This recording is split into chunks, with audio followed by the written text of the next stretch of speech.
नाज़रीन, A to Z news के साथ मैं हूं ईमान फातिमा। खबरों के सिलसिले में सबसे पहले खबर शामिल करते हैं। गुलजार टाउन छांगा मांगा का रहायशी मेहनतकश मोहम्मद अनवर ने गाय पाल रखी थी जो घर के बाहर से चोरी हो गई। मोहम्मद अनवर अपने बेटों शराफत अली और आशिक अली गाय को तलाश करते हुए चौक नंबर 32 हवेली मवेशियां मोहम्मद हयात डोगर पहुंचे तो गाय वहां मौजूद थी।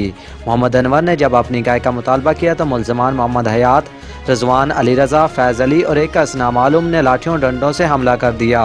मोहम्मद अनवर शदीद जख्मी होकर गिर पड़ा और मौके पर ही जाँ बाक हो गया। थाना SHO छांगा मांगा राहील खान की बरवक्त कार्रवाई मकतूल के बेटे की मदियत में मुकदमा दर्ज करके मुलजमान को गिरफ्तार कर लिया गया।